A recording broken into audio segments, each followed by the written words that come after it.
But they would definitely satellite that to learn that they would want to know. And I always talk about knowing as much as you can and not hoping. And I think the deer, the individual, the mature deer, and sometimes does and yearlings or whatever, they want to know. They're not hoping just like me. I don't hope for a kill a deer. I know as much as I can. Pressure is the biggest thing to me. I mean, it's there, and it kind of has some scenarios that are similar, maybe with parking lots and where the deer are. It goes back to the scouting the last few years, and I want to know as much as I can. It's not so much killing an animal the last few years. It's just like, I want to know everything. I want to know every inch of it, the area, know where the does are, get as many pieces of the puzzle, because that's just my personality type. Fill him out and how he like to live and where he'll be, and then he's like, okay, I know where this deer living, and you go and kill him, But it's pretty. And when I was younger, before I ever got into tracking, I just didn't read. I just was fascinated, and I would chase deer, and I was really in good shape. I could damn near run. Like, I'm just going to run them down. Welcome to the Northeast Hunt and Film Podcast. On today's episode, we got none other than Johnny Stewart. For those of you who haven't heard of Johnny, he's a big buck killer that definitely thinks outside of the box. That's for sure.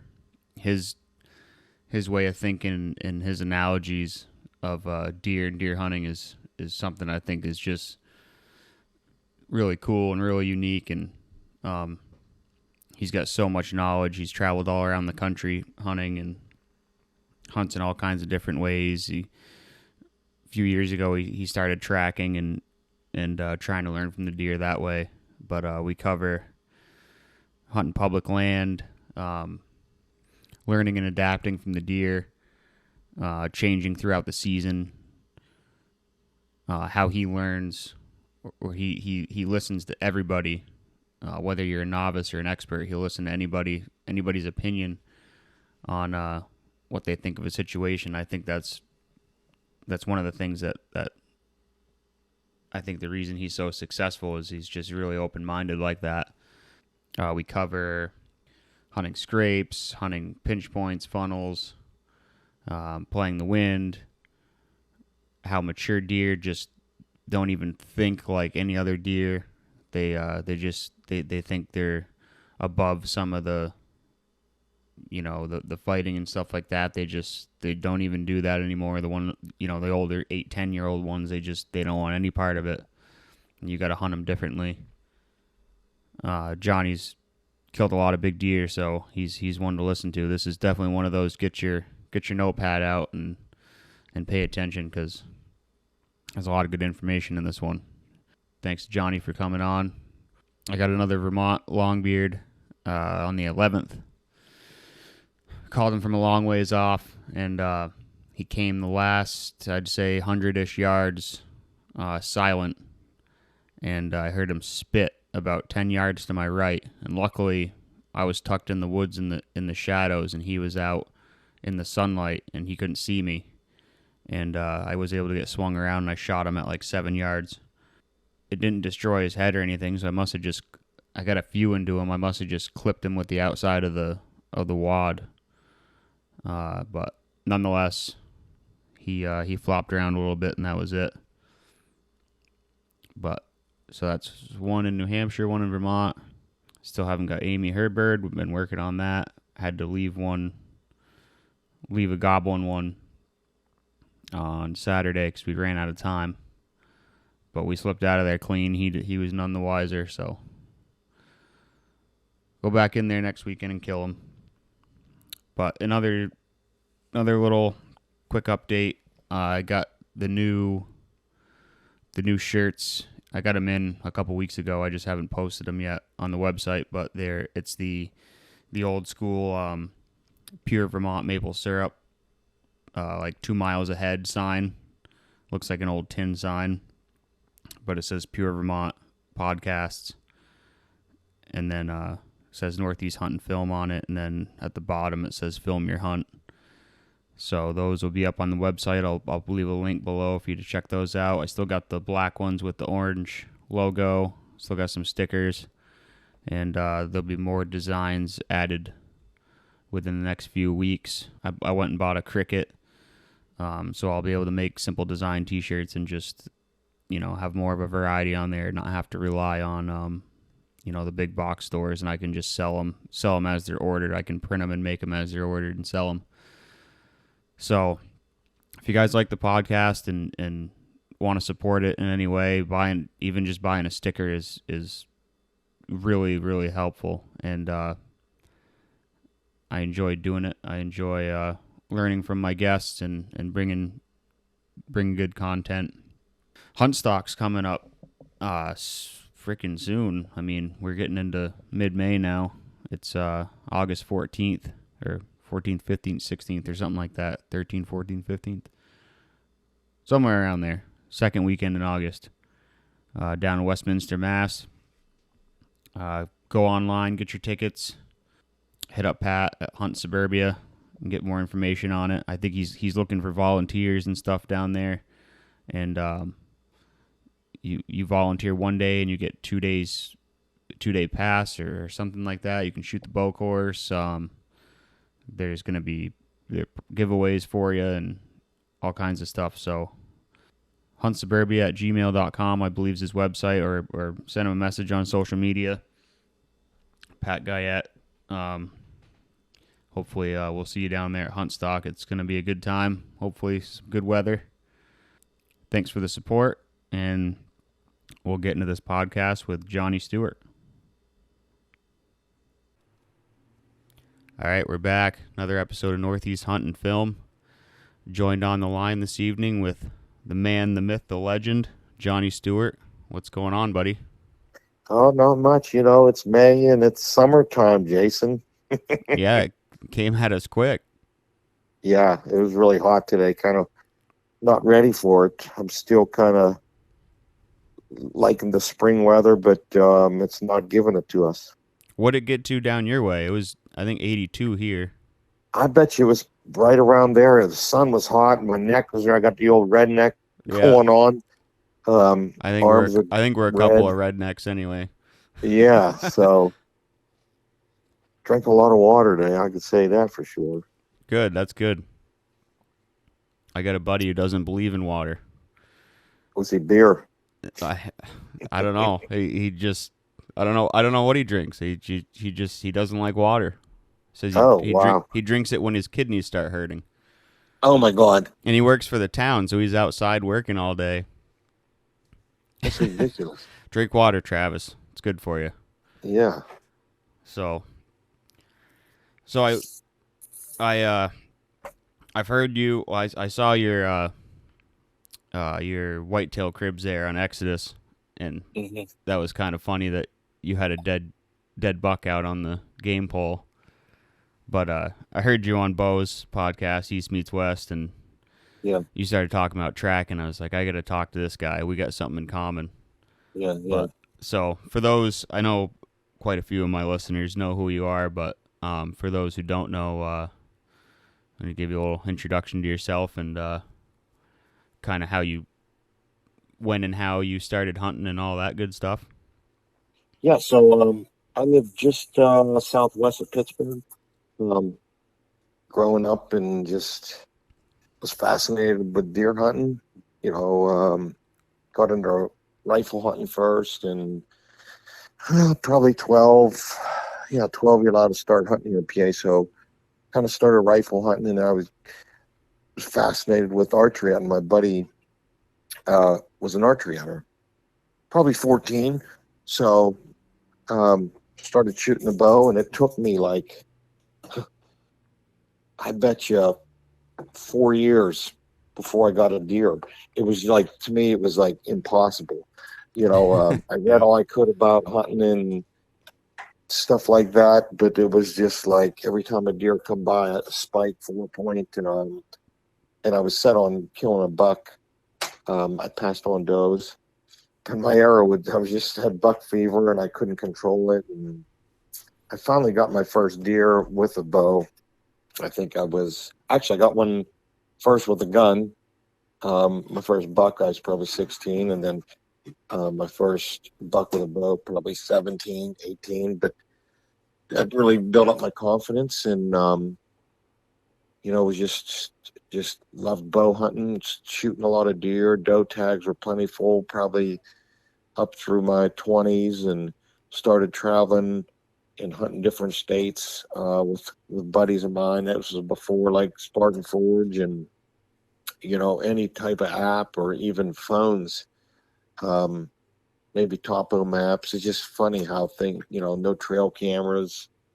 Um, and I got into into my mid 20s, kind of tracking or chasing deer. I just thought I was going to chase them down.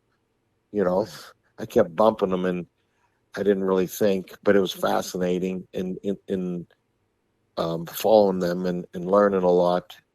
And I learned some from other people that were trackers and what I was doing wrong. And anytime it ever snowed, I would get out and just follow deer tracks and see where they were feeding, what they were doing, and how they meander through the woods, whether I was hunting or not. Um, Around where I lived, I would get out 4 or 5 in the morning and just drive the roads.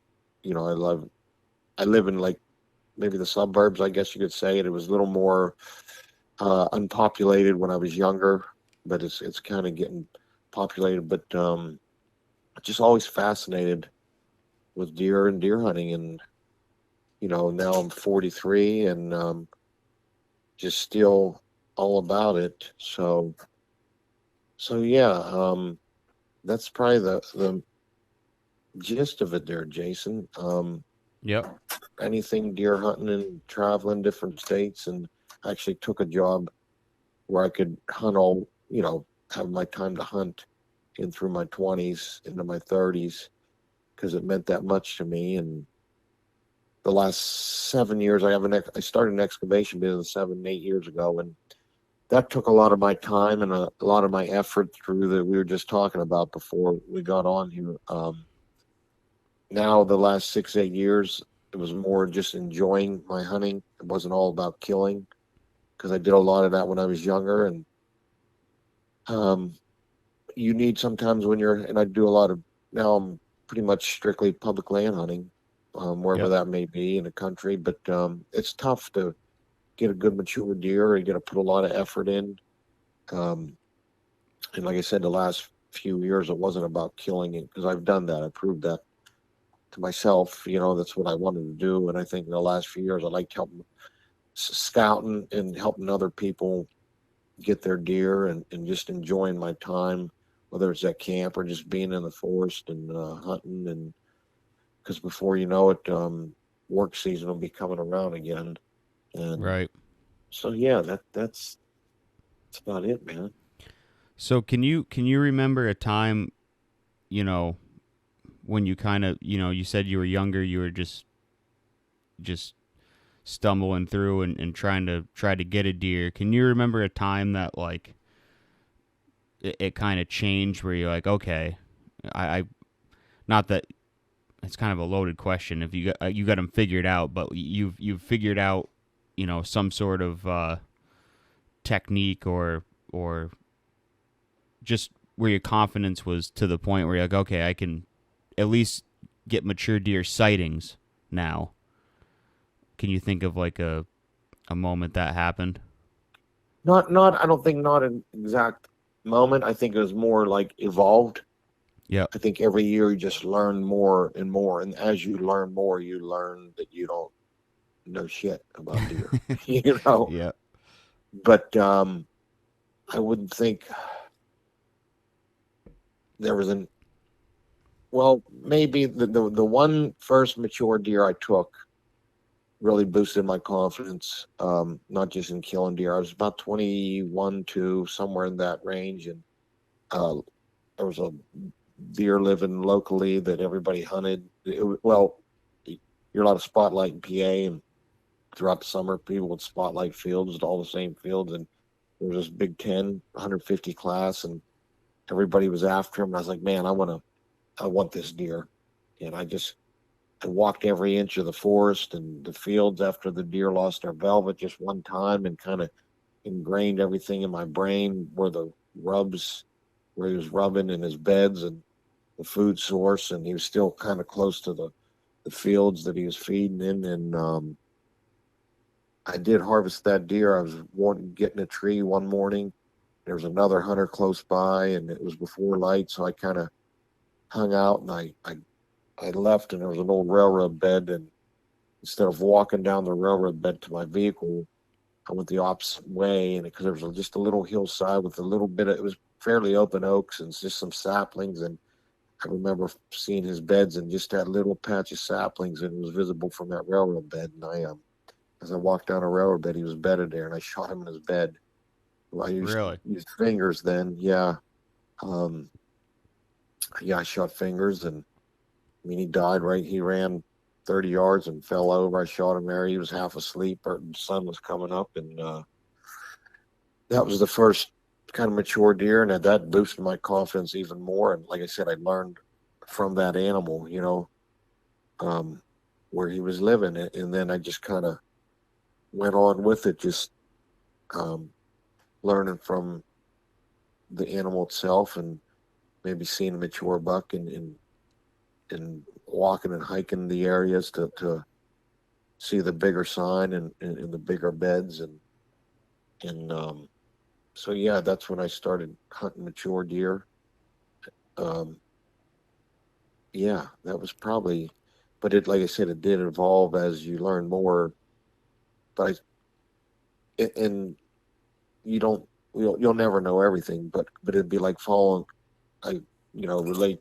I give analogies or relate use things that are relatable to people. It's like trying to follow or track a human. I mean, you don't know where someone's going to go during the day, get in their car and they drive. It's like, Yeah.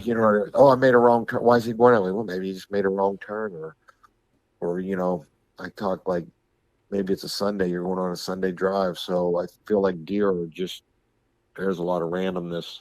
There are patterns.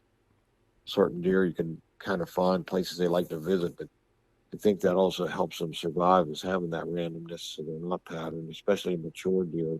Yeah. Um, The more you know, the more you don't know.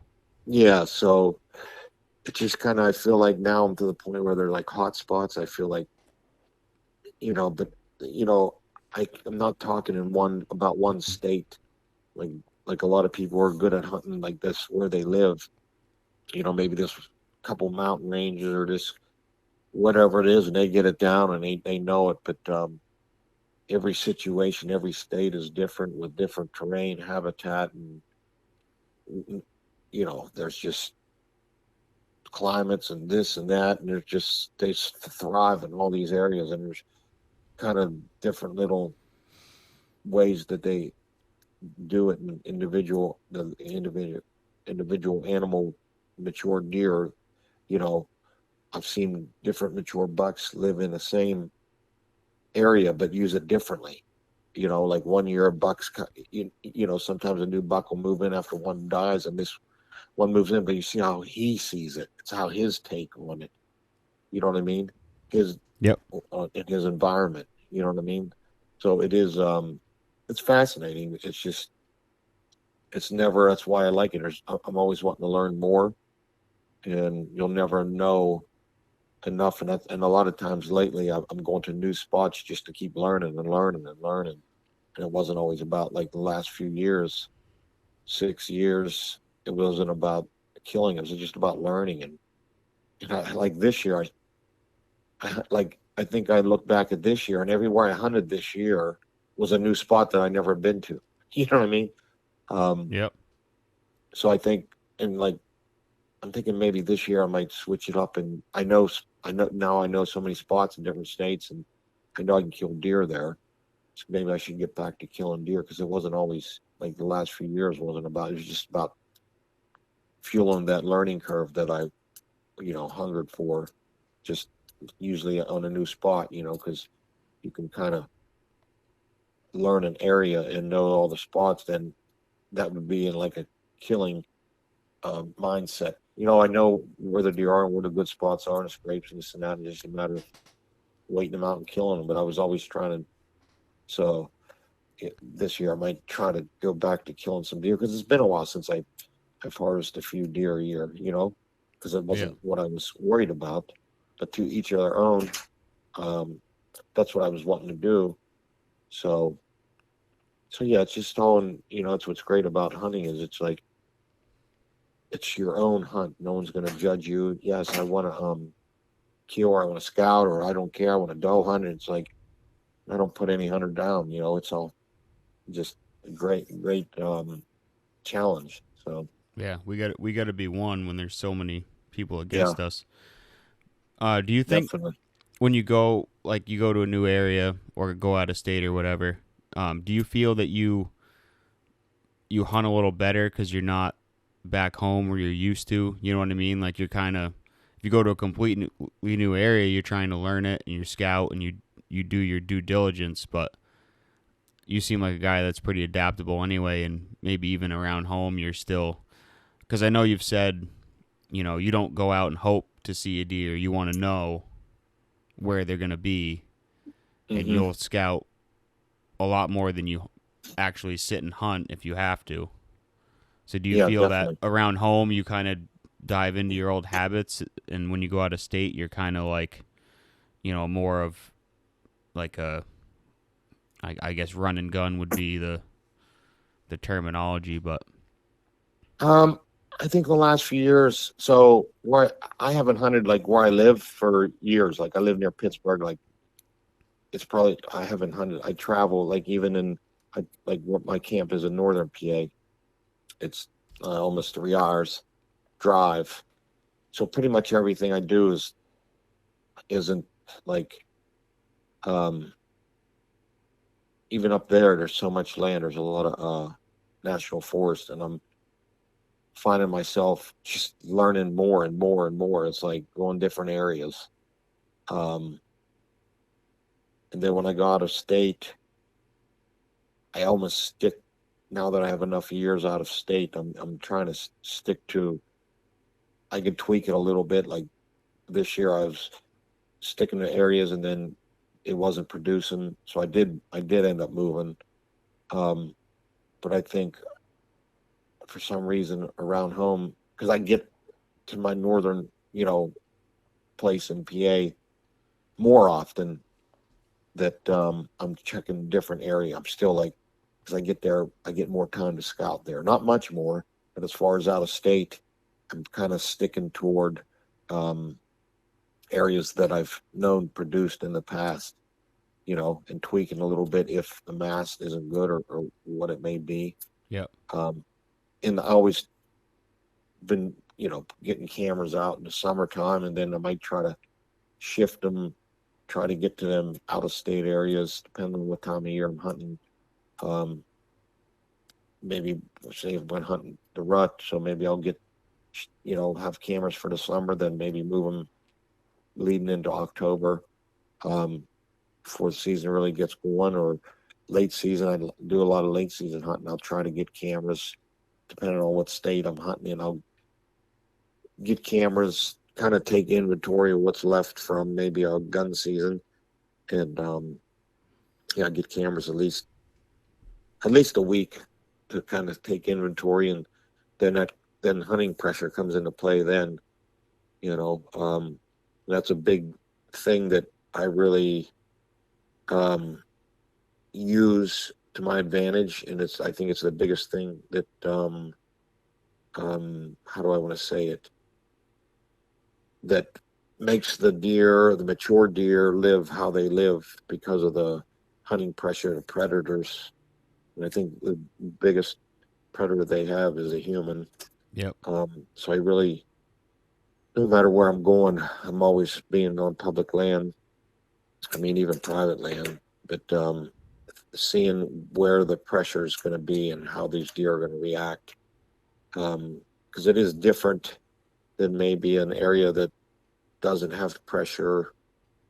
Um, you could maybe read sign and know where the deer are going to be, based on your cameras and your little bit of scouting. If the deer are pressure, it could be pretty easy where they're less nocturnal or however it may be. But when the pressure's on, the sign that you're reading or the sign you're seeing could be made in the middle of the night. So I think that's the biggest thing I use is hunting pressure, because I feel like that's how deer that I'm hunting are living. Um, they live according to how the pressure is on them. You Yep. know, and then like a mature deer, if he's getting in a 4 or 5 year old range, he already knows um where the places that people hunt and the things that they live by association. If they associate maybe a clear cut with a lot, and this is in an individual animal that may be associated a clear cut where they come in and logged, and maybe there's more vegetation there and food, and if they from the way we're constantly hunted in maybe a clear cut, it might move a mile or two and to another clear cut or wherever it may be, or any other clear cut, and be like, and by association, they might automatically think that, man, there's going to be hunters in this clear cut. But they would definitely satellite that, to learn that they would want to know. And I always talk about knowing as much as you can and not hoping. And I think the deer, the mature deer, and sometimes does and yearlings or whatever, they want to know. They're not hoping just like me. I don't hope for a kill a deer. I know as much as I can and know I'm going to kill that animal. To where them deer are the same. They want to know if there's hunters in his clear cut. The next clear cut. So they might scent check it for a long period of time, and to know that, okay, I know there's nobody in this one. Um, and I've seen cuts that I would quit hunting because guys hunted it and I abandoned it. Then, a year or so later, um, them guys quit hunting there and the bucks are back in there because they would get in there with the wind in their favor or what have you, and know that no one's been in there. And the longer they go without the pressure and the smell the humans are having a contact with them, that the more comfortable they will be until like you get to a spot where there's no pressure, and then they'll really let their guard down and maybe a more of a private land setting, a managed type of farm.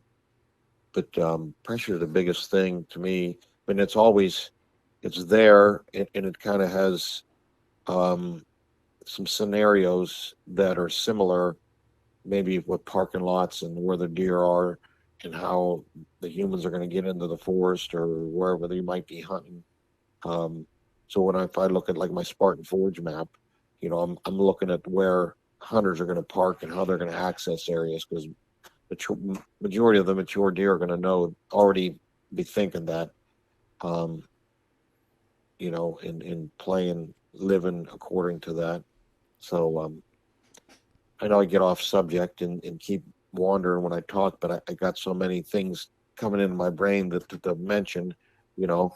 Um, No, but it's yeah, good. pressure is the biggest thing, just in hunting in general. That these deer, to Yeah, survive, they have to adapt and h- know how to live with pressure.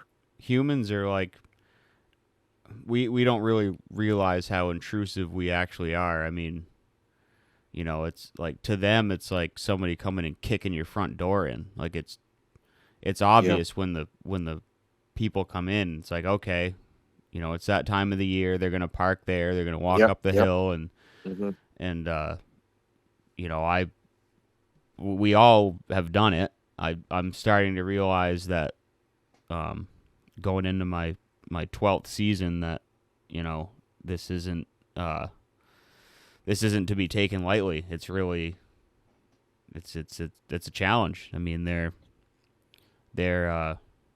very very good at surviving. And there's a lot of times I want to know what's going on, even if it's like an in-season type October scouting trip, because they're already ready for that human to come in there, and whether it's scouting or hunting, Mm-hmm. and if I really want to know it's because I've learned in the past I'd find a good, this is good, but there's usually something better, or my mind tells me there is, to where I want to know what is all out there. I need to know. I want to know. I mean, I could go sit in a good spot, wind's right, chances are a buck's going to come through. But with me, it goes back to the scouting the last few years, and I want to know as much as I can. It's not so much killing an animal the last few years. It's just like I want to know everything. I want to know every inch of it, the area, know where the does are, get as many pieces of the puzzle, because that's just my personality type. It's not just okay. Yep. This is a good spot. I'm going to sit here. And there's probably times in the past where I could have sat there and waited one out and got one. Yeah, But eventually. yeah, but I want to know and check stuff out, and I'm sure I've bumped deer doing that.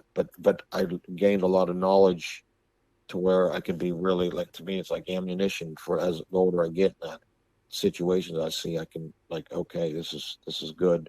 Um, but other people are hunting the same, animal in the where the deer are already living and expecting humans. So yeah, you hike through to see some sign of that. They're just going to adapt, maybe run off and do a little circle and come back. They're already ready for that. You know what I'm saying? Um, but I'm always thinking, like, people talk about other people hunting and pressuring deer, but when you start getting in there yourself, you're not invisible. You're putting scent out there, and you're parking your Yep. car and you're hiking, and so take that into consideration. You know, um, but yeah, it's they definitely um, live, according to how the people are hunting, and I see that that involves how people are getting better hunters, and kind of getting back in there, and it's just the deer are just going to keep evolving as the hunters evolve and get better, and read like the Sport and Forage maps are just so clear, like they're Yeah, they are it's just unreal now. phenomenal. Yeah, and they're getting better and better, and everything's like wow, um, to where the deer are just gonna keep adapting Right. to Yeah. the Like you pressure. said, I mean, it. Everyone's got one. Everyone's got a hunt app on their phone, but no matter how good Spartan Forge gets, the deer, like you said, they'll adapt, they'll move. Yeah, People quickly like to blame, Onyx and Spartan Forge and all these apps for people getting back in the woods. And at the same time, it's like, okay, yeah, that's true, but it's also keeping people interested in hunting. It's keeping people hunting. It's keeping people buying tags. And hunting numbers are dwindling. So anything we can keep, like, get people to buy tags and participate, like, the more the merrier. The deer will adapt, and you got to adapt with them. It's going to be a little bit more of a challenge if your honey hole gets found. And yeah, and even the map. I mean, and when I find where a mature buck's living, it's like I maps or not, it's like I can't even get in here because he got a lot of odds in his favor. It's really you just gotta find yeah, how to get an angle on that animal. you can find a lot of scrapes on a scouting trip, but none of them might be huntable. Yeah, If you don't have a clean exit or a clean entrance and a clean exit, it's a waste of time. If you're after that, yeah, you're right. that That's once in a totally right. lifetime. If Yeah. you're after just like a Mhm. 2-year-old or whatever, like, yeah, go ahead. You'll probably Mhm. probably get him. Yeah, that's totally correct.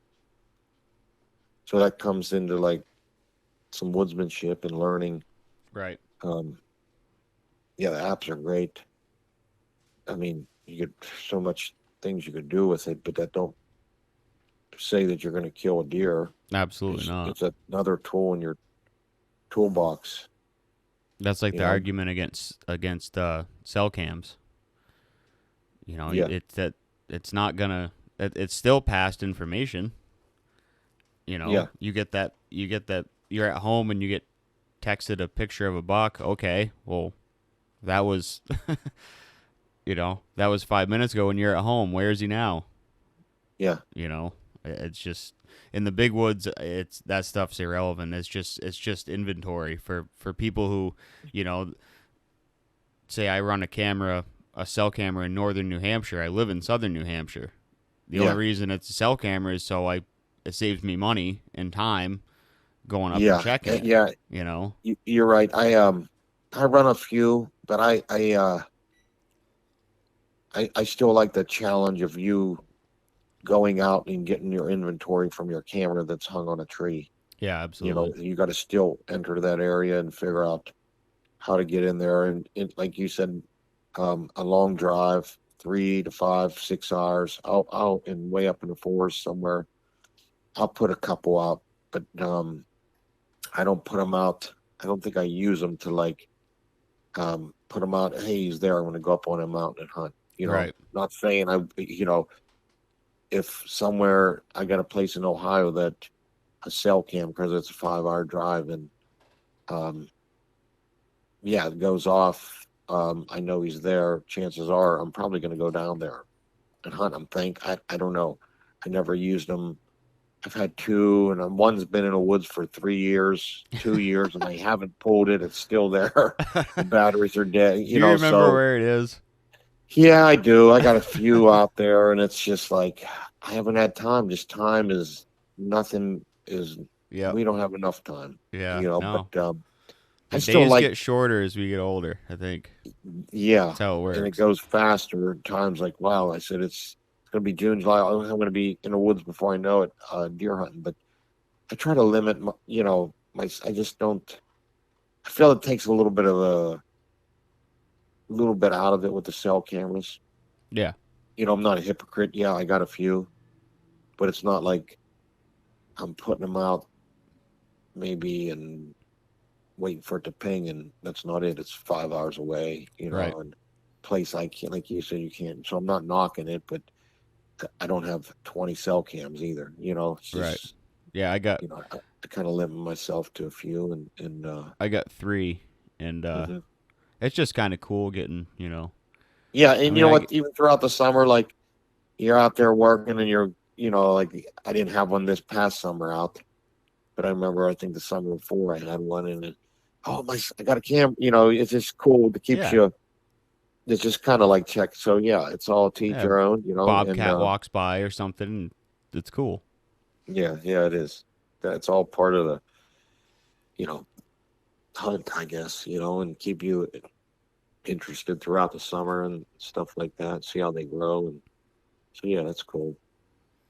So I want to, Johnny, switch gears a little bit here and talk about because I've been well, not anymore because turkey season started and I can't seem to do anything else. I hunt before work and Hmm. everything, but before during April and March and stuff, I was doing some scouting and I found this area.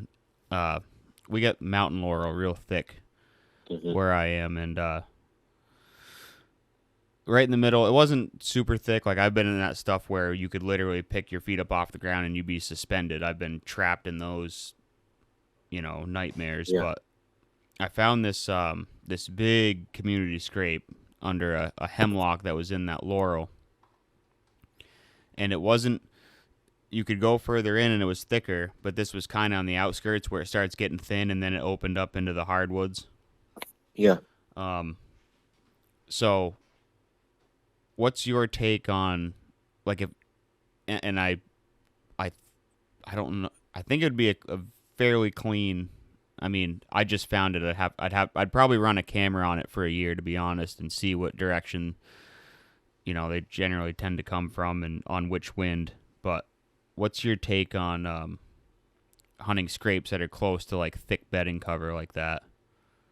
Well, just in general, I'd say maybe it's he's maybe leaving a sign there for maybe those that are betting.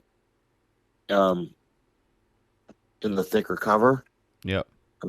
Maybe scent checking that scrape, or uh, maybe on a crosswind, running the edge of the thick stuff, checking that scrape, and leaving his scent, or even smelling what's there, and sometimes I think the stimulation of a buck smelling does, and that can kind of trigger him to even put a scrape in that area. Maybe he's downwind of that area and just kind of pumps him up a little bit. And but I think with pretty much all scrapes, it's wind based. If you're hunting, um, I've seen deer, in areas that the wind shift, kind of stand for an hour, half hour, till the wind would shift and they could smell that scrape, from a distance. Yep. So it's tricky hunting scrapes and getting set up on them. But if the wind's right, if maybe there's an instance where you can get up 40 feet, maybe you're above their line of scent, maybe, you know what I mean? There's different Yeah. ways around it, you know, um, or be downwind 100 yards, catch him coming into that scrape. But I've seen big bucks kind of not even visit the scrape, just stay downwind and smell it, you know? And that's just individual animals, mature deer that maybe you feel like they're too good for that scrape to come in. If there's a lot of younger deer hitting it, you don't even want to be associated with those. Do you think You just that want to do you stand think that back and has anything to do with their testosterone levels? Like a a 3-year-old buck that has really high testosterone, and he comes running into every grunt call, like he's not going to make it. I think it's You know what I just mean? Like the maturity. I don't know if maybe it's testosterone levels out or something when he gets older, but just more mature and knowledgeable and like too good for, he's better than all them. he's He's seen enough stuff to where he don't he's just like above all that immaturity. Like in some instances, visiting those scrapes are like that's for the in an area where there's a lot of 2 to 3 and yearling and does, and he's like he just thinks he's other and doesn't want to be around there. yeah. So So he's just downwind smelling it, just trying to keep tabs on what's happening in his neighborhood. yeah, Yeah, I never thought about it like that. That's probably true. And I always wondered if um those real old bucks, that get to 9 or 10 years old or whatever on public, I wonder if they had an instance, maybe like mom got shot or something, and they were like almost forced to grow up faster than they normally would have because they don't have her guidance anymore.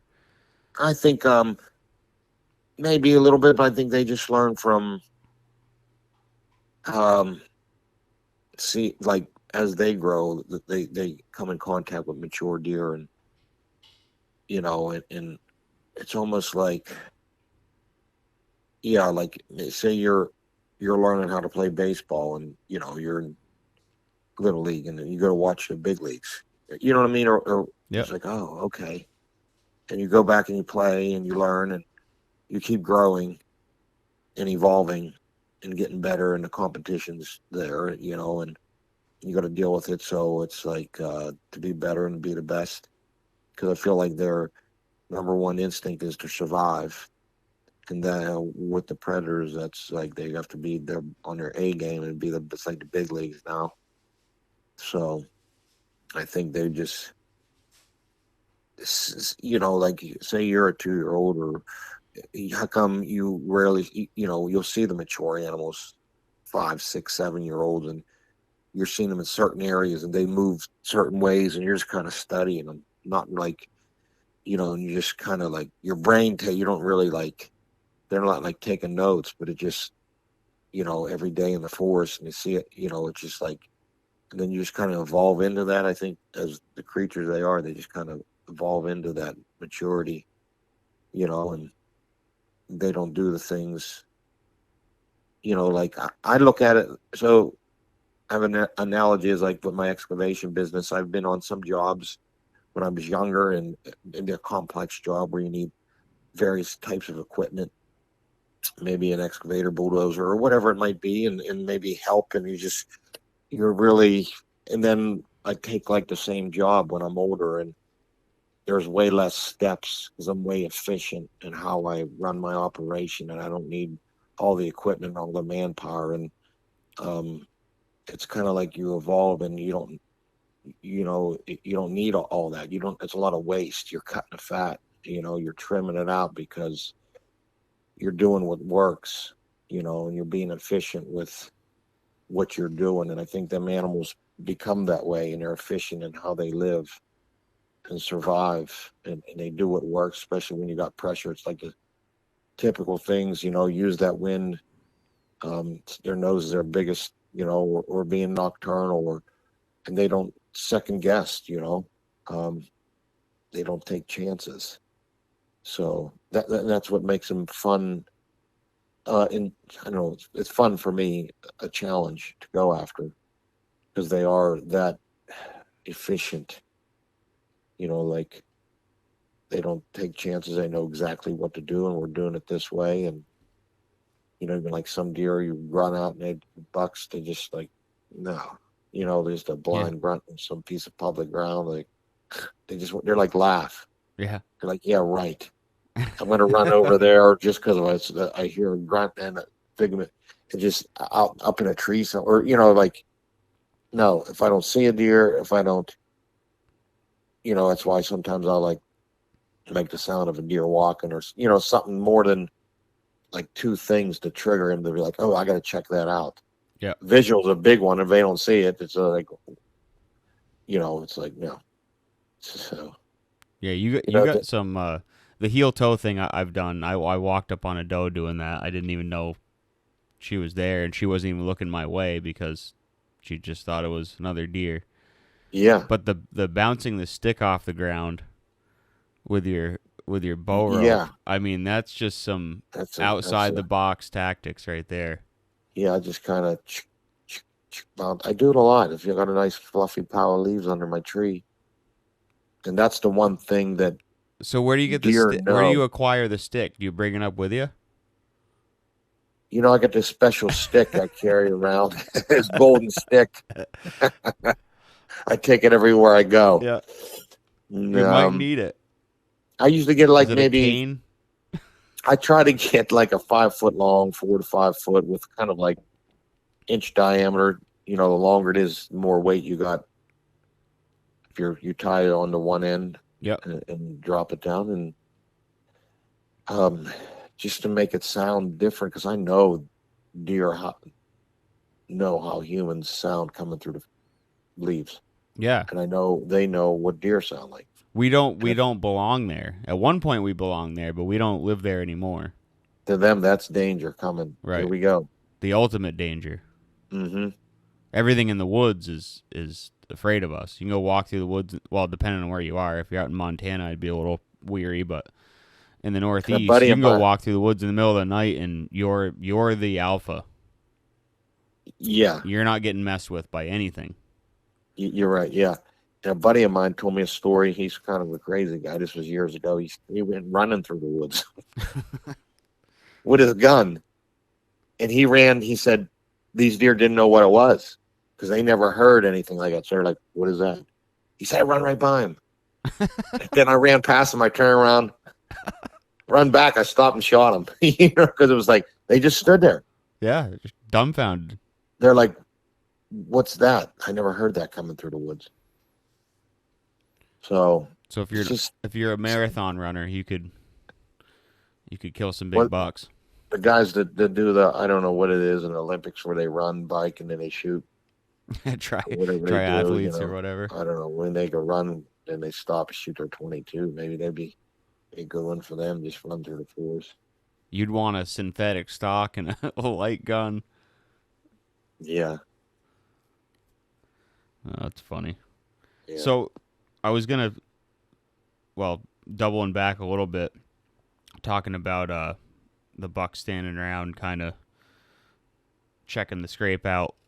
So the two ruts, because we all know there's more than one, Hmm.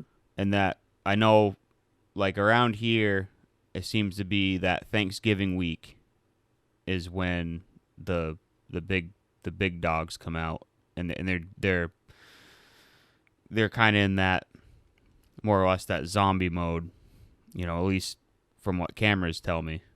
But Hmm. um, if you wanted to touch on that a little bit or what you've seen, I know it's usually the younger deer that come into heat, late November, December, sometimes later depending on the year. But Yeah, it depends on the population of the deer, and if a buck to fawn doe can get ratio. buck to doe ratio, and if a fawn can get to a certain weight, I don't know what the weight is. She could be bred, um, or yearlings or what have you. So I feel like a buck's always looking. Kind of in our area, some does come in end October, and it peaks around, they say the 11th, I think.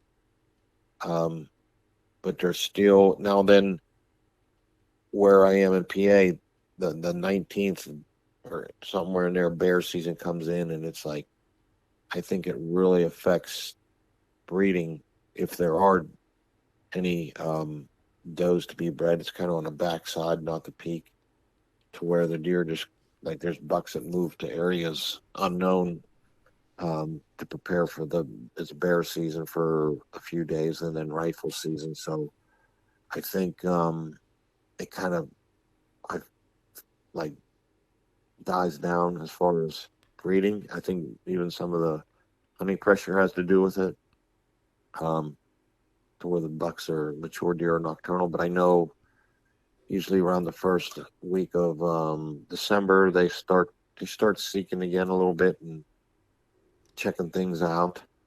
There's places I've been, um, to where the doe, even into January, where the doe population was high, and they're hitting scrapes and looking for them fawns. Um, but it's all depends on yeah, buck to doe, or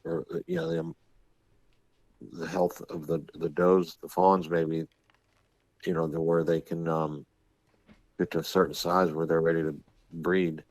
Um, but the mature bucks, um, I found in areas where there's a lot of does, and hunting pressure. Some of the mature bucks didn't even want the first doe. It was like they were on a download, just brought too much commotion, and they didn't want to deal with that. They were, that chasing doe, chasing bucks off.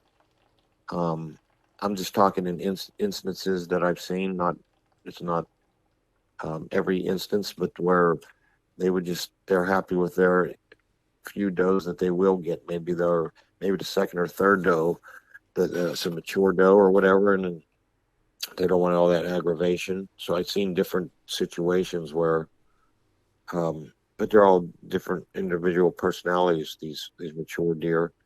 I'm sure the mature there's bucks out there that'll chase the first one until he gets her and chases all the does off. But it's just like different humans as far as we are when it's breeding or going after a girlfriend or whatever. And some people date a lot of girls, or you know don't have a lot of girlfriends. It's all you know depends on the personality of the animal.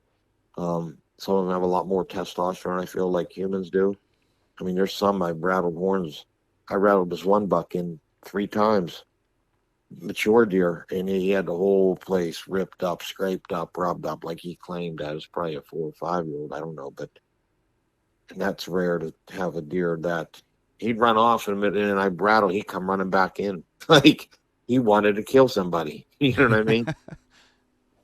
And it wasn't. I didn't have to do the stick bounce or nothing. It was just rattle. Here he come. Anything that sounded like you click two aluminum back in the days, your aluminum arrows, click them together. That bring deer in. You know what I mean? Yeah. Um, so yeah, as far as the rut, and the rut, as far as hunting it, that's when I've been taking more time off to hunt because you should have more daylight activity, but it is kind of crazy. It's unpredictable, but it's a tough time to hunt sometimes because it is that way. The pre-breeding is where they're kind of still in maybe a routine, checking scrapes and stuff like that, maybe doe bedding or what have you. Then it just kind of, just you might be a mile away.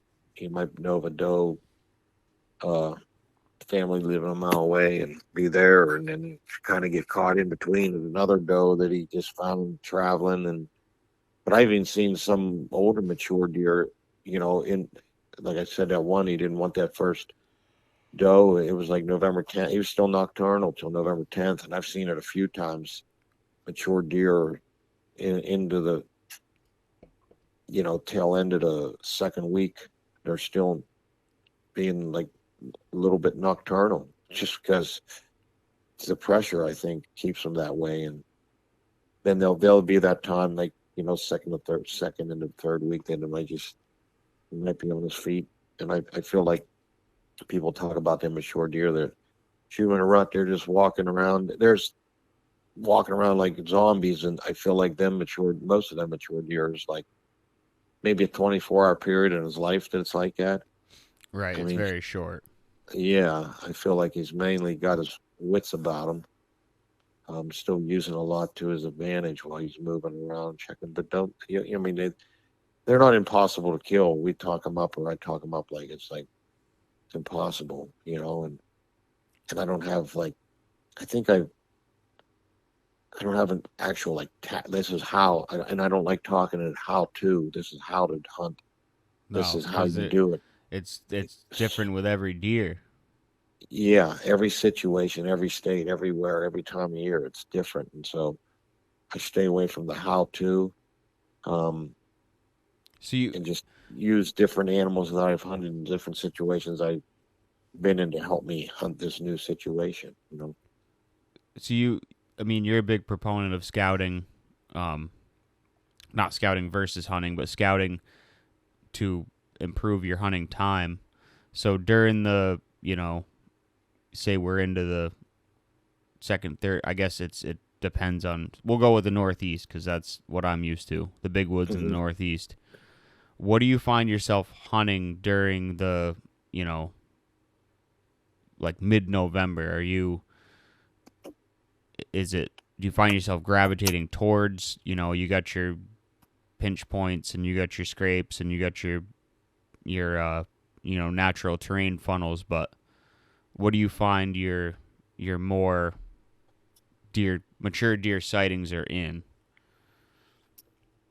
Uh, Which obviously is gonna again it's situational, but Probably some type of travel, funnel, maybe close to a doe, bedding, um, near food, something kind of like that.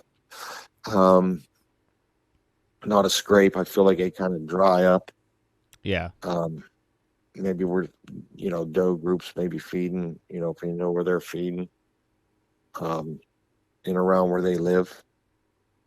He can kind of hit them hot spots where he knows does like to feed, and in between, it's kind of like he bounces around from that, spots like that. You just got to catch him. So like I said, it's kind of like, um, not predictable, but he kind of might have an idea where a doe might be, and um, he's going to check. Might be coming into heat. Maybe she was coming into heat last year that time, and check that. But then you know, eh, maybe she'll hang around where he knows he's going to come by. I feel like sometimes a mature doe even kind of try to get with a mature buck, or maybe the same buck. Maybe she knows him. I feel like they try to hook up and stuff like that. But an old fling. yeah, yeah, something like that. So I feel like he's just kind of bouncing around. I don't have I just have a lot of different situations in my head that I've been in, Yeah, but I feel like he's just kind of hitting these spots, and in between.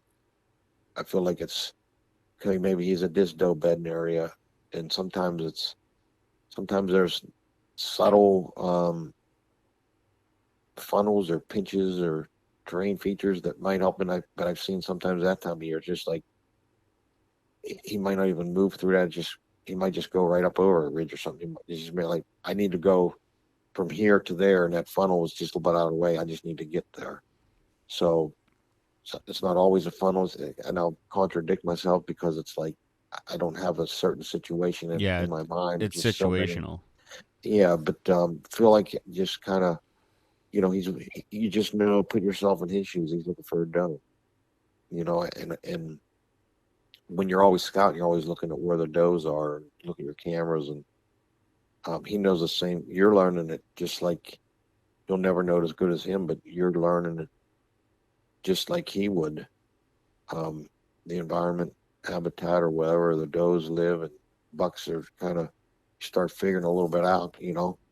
But like I said, it's some flatter terrain. It might be like hard to pinpoint them or pinch them down because you're not worried about. It might just be he got way over here and he needs to go way over there, and it's not going to go through a funnel. But um, I found in some of my areas down, if the pressure's kind of high, I've kind of got away for some areas and down into some creek bottoms, thicker hemlocks, and they just kind of cruise, start. I feel like they're just some of the mature deer might stir around in there where they don't see too, it's kind of thick and they don't see a lot of people. Just maybe save the time hitting the tops, the clear cuts, maybe the flats for maybe at night if there's a lot of pressure where they know they can just kind of cruise up and down this bottom and maybe even use the thermals or whatever the wind might be to.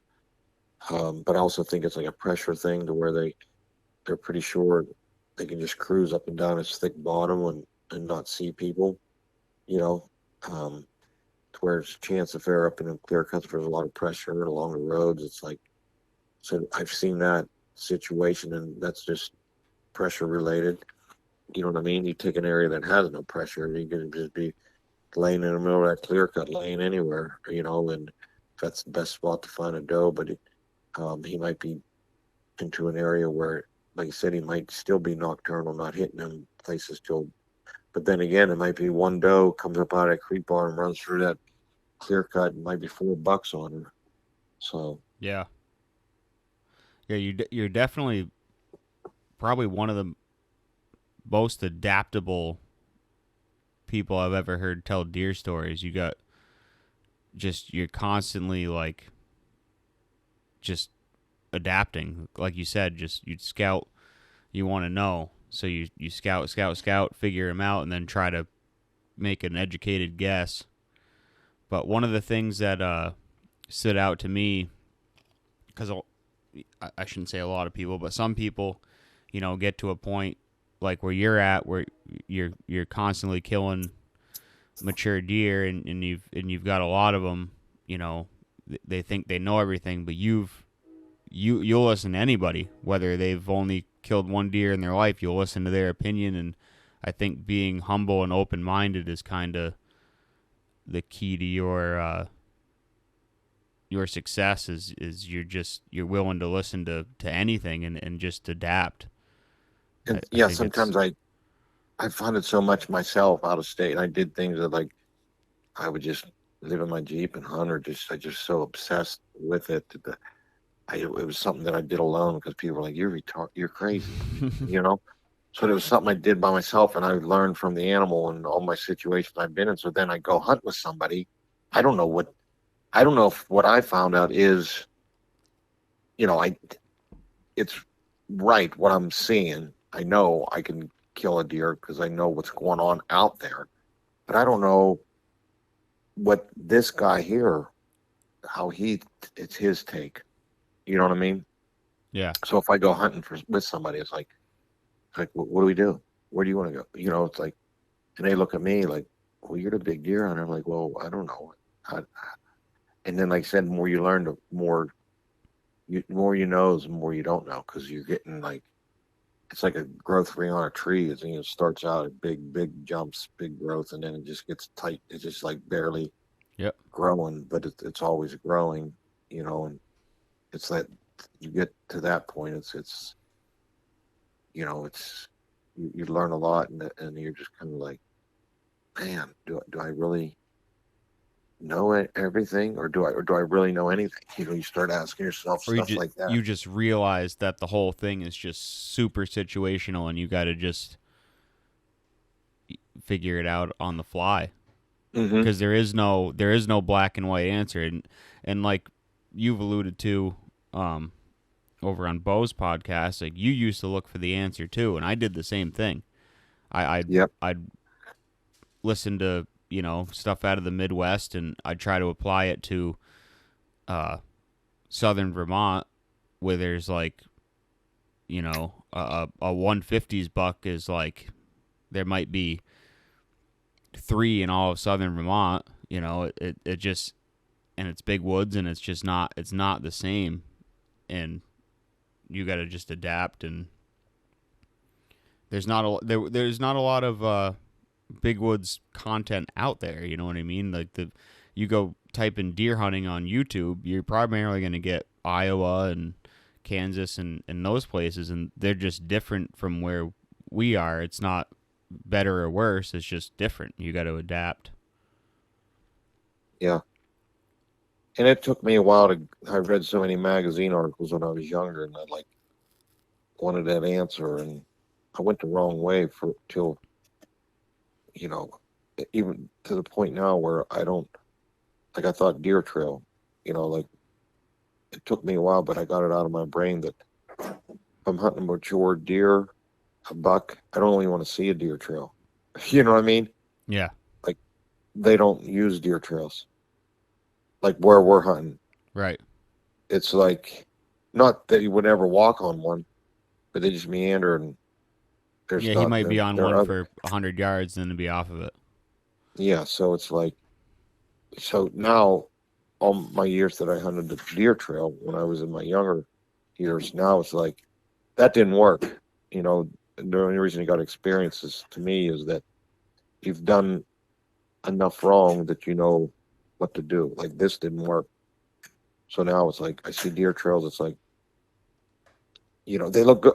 Look at them trails. You go scout with your buddy, and it's like, but when I'm actually out there myself, it's like, I just, it's rare. It's rare for them just to walk the deer trails because they do feel like there are other, cross. When people ask me about my scent, where put your scent on that trail, I'm like, the chances are that buck's gonna not walk on that trail. I'll walk a deer trail. I ain't afraid. And my boots are usually been outdoors or out in the mud or whatever, and Yeah. it's like, Got diesel on him. yeah, you're right.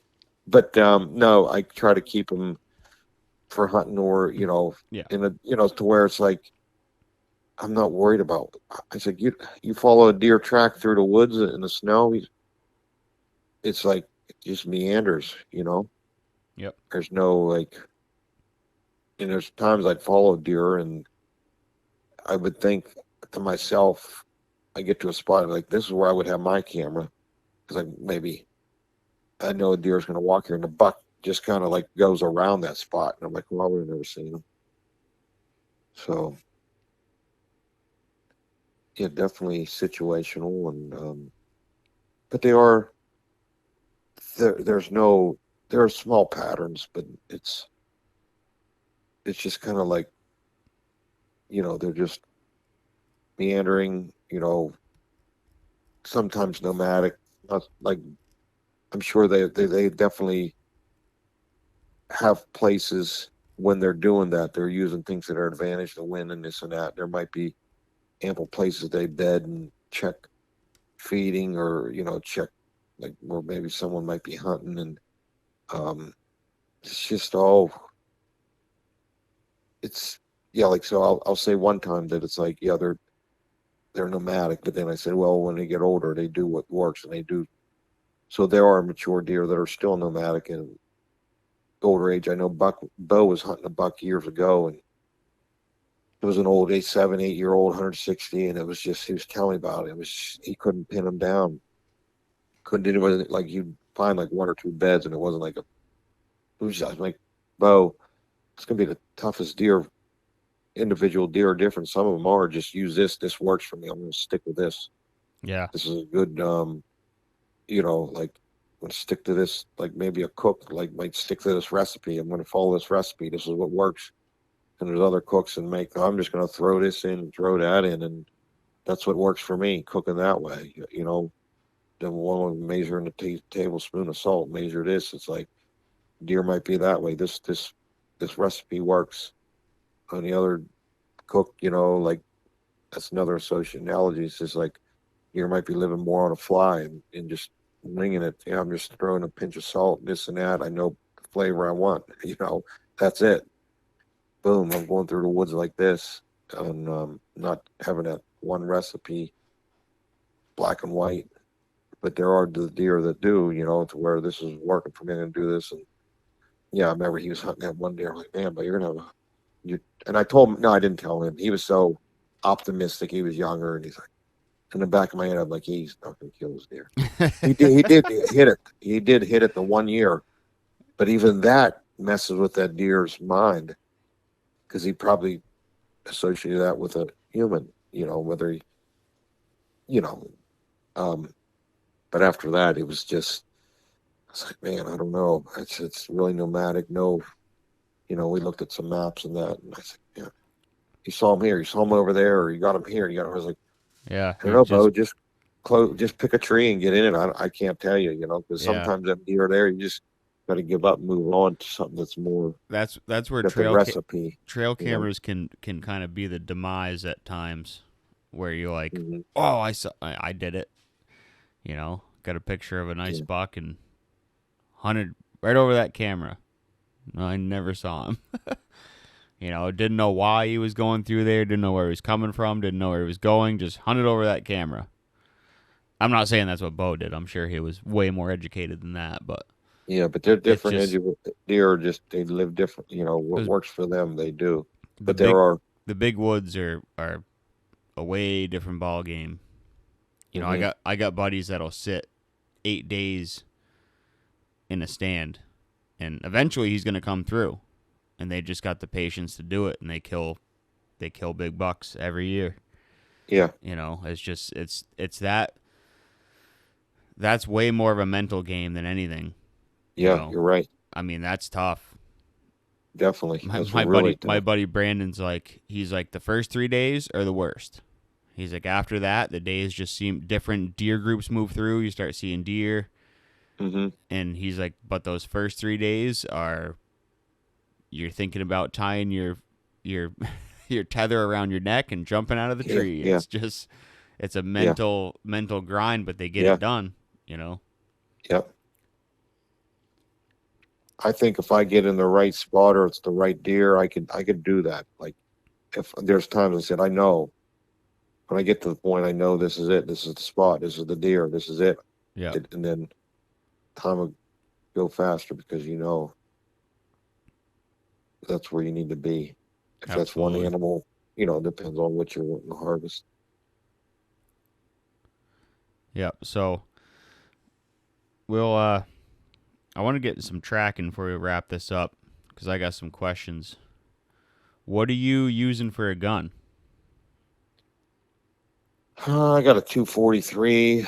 Yep. Um, I used to have a 270.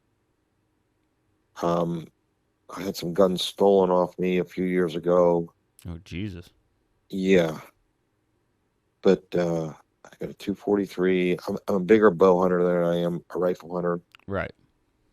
and so actually You looked at tracking as like a another learning tool. opportunity. You're like, oh, Y- that's just Yeah, like you're just very adaptable. You're like, oh, this is, even if it's like you said, you'll go out in bow season if there's snow on the ground. If you can try to learn more about the deer. yeah. I just love following the deer, and actually this year I wanted to go gun season. I wanted to bow hunt during gun season, so I had Mm-hmm. cameras in an area, and the day before gun season, I pulled them The snow was on the ground. I did a huge circle. I couldn't even find a good deer track, but it was only down for a day. I'm like, I'm all disappointed. I'm like, wait, I got a gun. I said, I can go track me a deer and shoot one. And I was like all excited about that because I was like down. I was like, I just want to get in a tree somewhere, maybe down in a thick area away from where people are, maybe haven't pressured into that area. And I did have a camera. I think I pulled one or two cameras and there was nothing on. It was just like I did a circle, no buck tracks. And then that night, so gun hunt was the next morning, and I didn't have a place that I wanted to bow hunt. So I got on my Spartan 4 app, and I could see thermal cover. I mean, it was great. So I'm like, some access areas, and I found an area that was kind of inaccessible. Um, I said, I'm going there tomorrow morning. And I drove up the road and I caught a buck track and I followed it and actually bumped him and he went down a mountain. So I just let him go and I went out on another point and I found a bigger buck track from maybe 3 or 4 in the morning because it was snow and I could tell it was filled in. And I followed him. He ended up crossing or the deer I jumped earlier in the day in the morning. It was right at daylight, crossed that buck. They crisscrossed, and they ended up bedding on the same point, um, side by side, and it wasn't coincidence. It was where they knew they had to be because of the hunting pressure. This is where I'm going to be down over this mountain. It's kind of rugged, um, and if I had more time, I wanted to kill a deer because the guys were going to do that whitetail cribs the next day. So I bumped. Well, I bumped them, but if I had more days and I would have just backed out. I kind of knew they were on that point. You know what I mean? Kind of probed around, but I jumped them up and they ran along the face of the mountain and up a hollow, and I backed out because the kind of wind was going. When I was tracking them up that hollow, the wind was at my back, and I got out, ate lunch, and I dropped back in onto their tracks from the east, and the wind was in my favor. And they crossed the hollow and headed. I said they're going to go to that next point. And it was probably 1 or 2 in the afternoon, probably 2 o'clock. And I said, man, and I know I was always a horn hunter, size. I want a big horn rack, and I know big body deer is like a main in it, which is pretty awesome seeing that big hoof. And so I was always, when I did track in the past, I was like, I'd see him running. I said, is that like a 140? That's what, and then I missed my opportunities because I'm trying to score them when they're running, like when you should be shooting. Oh yeah. So I did it a few times, and the year before or the year before that, I said, all right, next year I see I'm shooting. I'm on a track, I see horns, I'm shooting. So that's where I got to with tracking. I didn't worry about scoring. I just, big track, I'm just shooting. So like, them guys were coming the next day. I said, next rack I see I'm shooting. So I seen one moving through the beach brush, 120, and I just, on the opening, I could see his rack at 120, and I shot, and he went down the mountain. And then when I followed him, the bigger buck was up on a hill watching. I could see his rack plain as day, like 100, big. So it was maybe an instance when I should have waited for the bigger deer, So it's instead of just shooting the first one. But I just wanted to kill a deer because them guys were going to come the next day.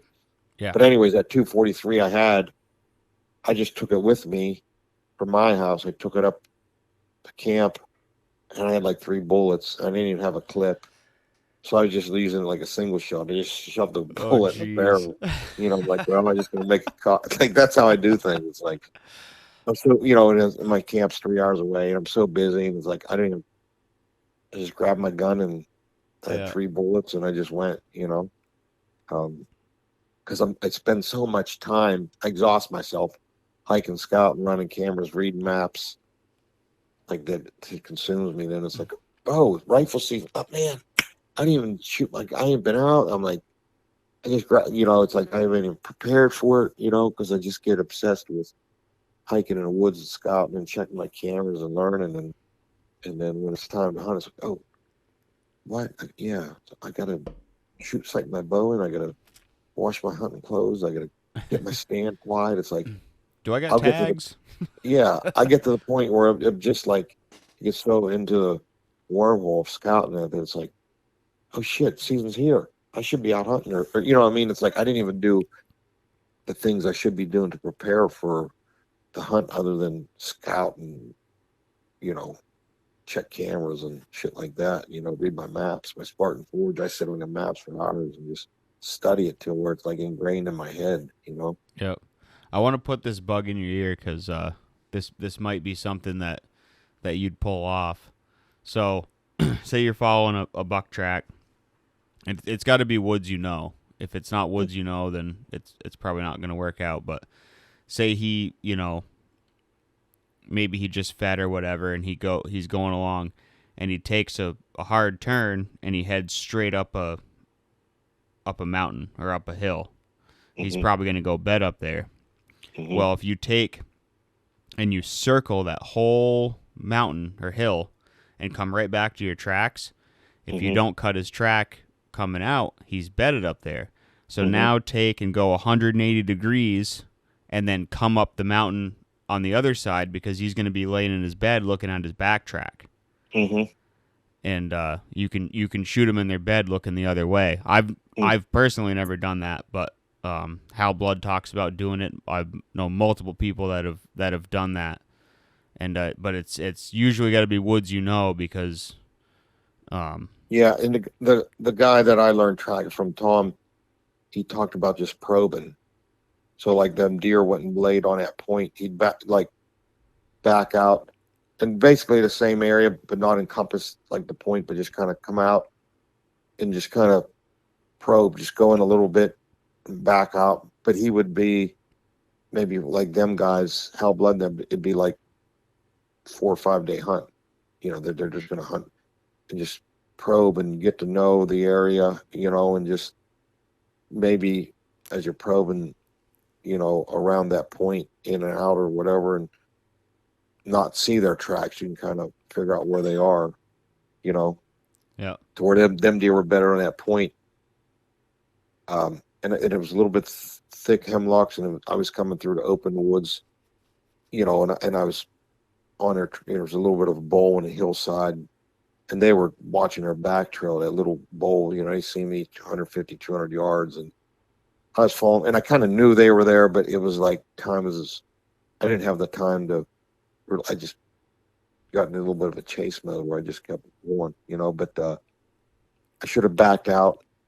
And in this situation, I knew the top up on a flat had roads, and I already bumped that one off the top. I knew they were down lower, where I could have maybe, as the thermals were rising, just snuck down that point a little bit and peaked, and then maybe went around to the other side, maybe come in a different, just keep probe until you don't see there, just keep working your way in a little bit. Yep, absolutely. But like the guy I learned from, he would hunt these deer up in Maine and in Ontario and up in your area and out everywhere. And he told me he would hunt and find one deer, and he'd hunt him for 10 days. And he got some amazing stories to where he would hunt because he loves hunting. And he always says hunting's way better than killing. But he would hunt for 9 days, and he'd kill the deer on the 10th day.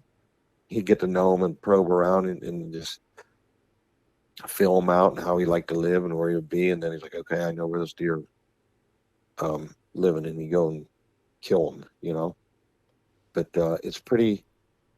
And when I was younger, before I ever got into tracking, I just didn't read. I just was fascinated, and I would chase deer, and I was really in good shape. I could damn near run. Like, I'm just going to run them down. That's what I think. That's how my thinking was. Yeah. I was eventually going to see him. I've ran after him before. I think my thinking was like, eventually, but they're just like, they know you're chasing them, and that's when the gigs kind of the tables turn. But I remember Tom, he come down and said, Tom, come down and track with me. This is PA. It's a little tougher here. Like in my head, but it was tough for me, and he was making it seem like it was easy. Okay, but he was that good. You know what I mean? And I just thought maybe the area he hunted was easier. Like, it's tough here. it's tough here, Tom. Come down here. And we went with each other, and deer crossed the road. We seen his track, got on it, and I learned so much from that one track with him. And we walked up on him in his bed, and it was like he missed it when it ran, but it was like what I learned on that one track. Like I never walked up on it, and he was like, he knew. He's like, John, Yeah, he was if you walk, feeding, wasn't he? he said he was just got done feeding you, and he Yep. bedded, but he said, John, I'm going to track. You look left and right because chances are we jump the deer is going to be left or right. You know what I Yeah. mean? But J hook you. yeah, but he always like we'd get close to. He's like, he's here, he's here. It's like his adrenaline went through the roof. Like, all right, whatever, Tony. I could relate to that guy. But yeah, so the one time I went with him, I learned so much in that one track. It's like, and now it's like I've shot deer track, and now it's kind of like maybe not on his level, but it's easier than when it used to be. You know, it used to be like I didn't know, and I just chased him. I'd follow him. I Yeah. think I was fascinated by just following him and learning. Yeah, you knew that was a good tactic to learn, and so you just jumped on it because Yeah. that's just who you are. You're very open minded, and you know a lot of people will be like, well, what's the success rate?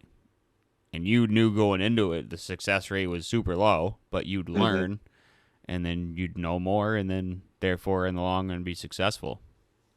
I think that's what separates people with closed minds than people with open minds, Mm-hmm.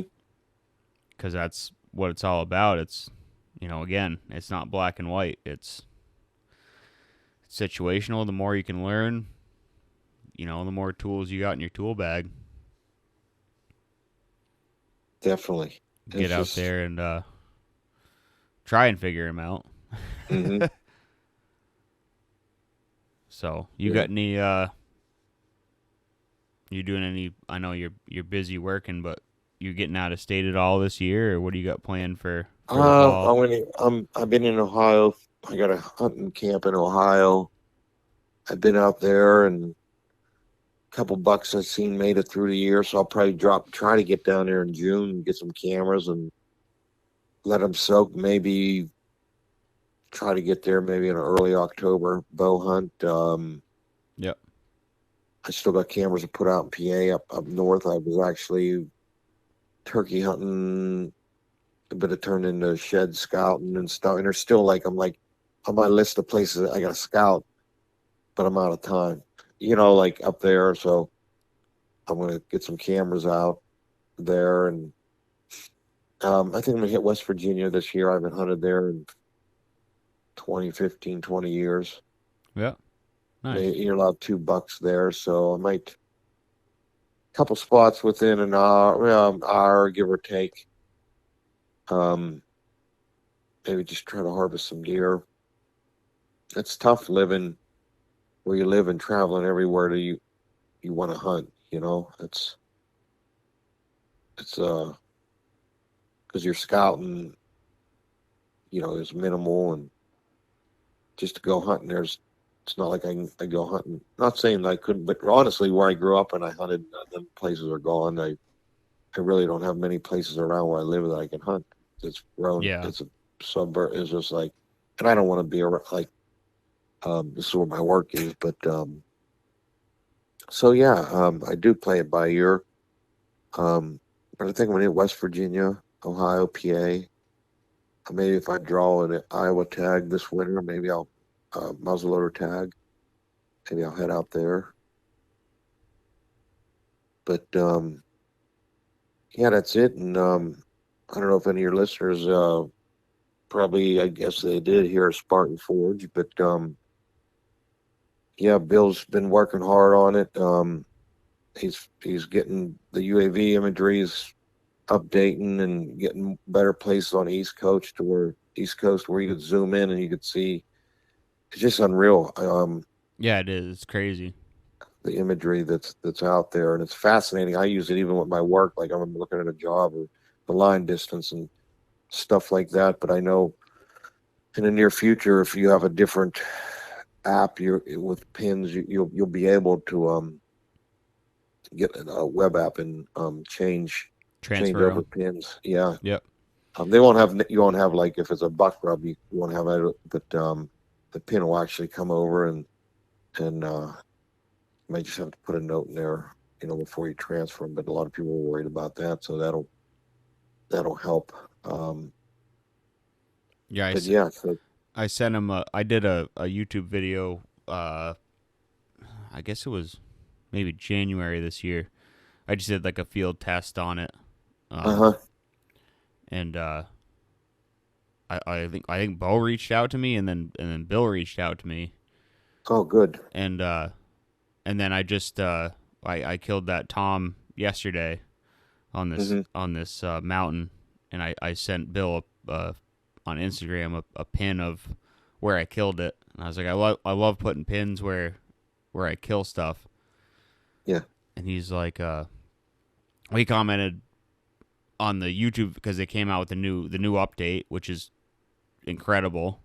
yeah. The new imagery is ridiculous. He asked if I'd do another video on it, which I plan on doing. I'm just in turkey mode. But yeah, no, Spartan Forge is I love that app. The imagery is super important to me. In the big woods is Hmm. is that a small cut or is that a swamp? Like things like that are just and with that imagery you can you can choose basically when the photo was taken. Yeah, In certain areas it's not 100% everywhere yet, but a lot of it's covered. And yeah, yeah. And they're still no, covering he's more areas. Yeah, and Bill's doing. He likes helping, like me. Like, I like helping.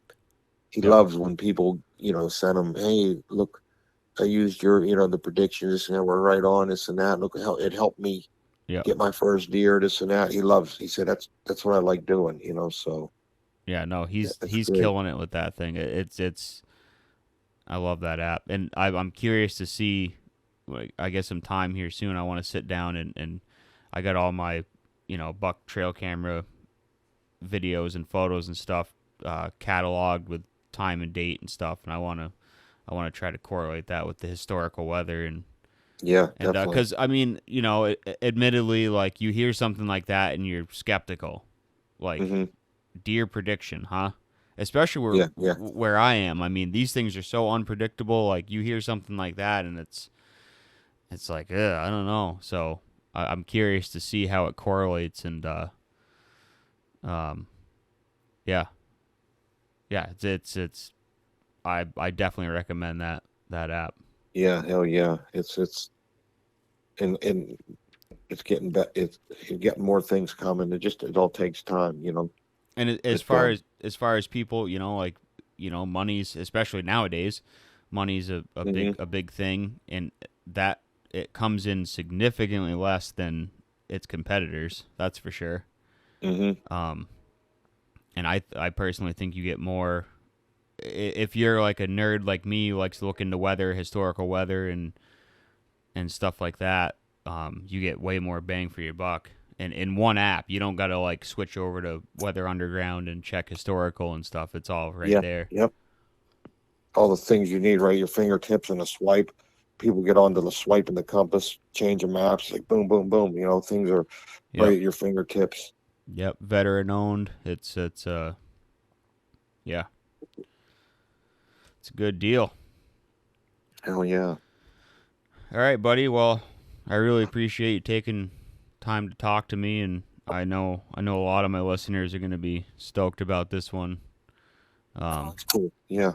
so Yeah, too bad we didn't get too much into track. But hey, it's you start well, talking, it's like you can yeah. get carried away. All right, oh man, we didn't Well, cover it's what we coming wanted into to. we're after 10 o'clock at night, and we gotta get up and work.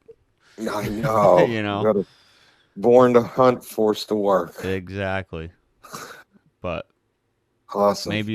maybe I'll get a flintlock, come down there, and try to track one down. Yeah, yeah. There's usually snow. Then it gets frozen and crunchy. It gets tough Yeah, that time in January. got to But heel toe it. yeah, yeah, heel toe. Yeah, I don't work too good in the ice. Walk around. Yeah. Yeah. It's possible. It's not plausible, but it's possible. Yeah, you're right. So, all right, man. Awesome. Well, thanks for having me, Jason. Oh, I appreciate you, Johnny. We'll talk to you. All right. Hey, thanks for tuning into this week's episode. Make sure and come back and join us every other Monday with a brand new episode. If you're listening on Spotify or Apple, make sure and leave a review. And you can find me on YouTube at Northeast Hunt and Film. Once again, thanks for listening.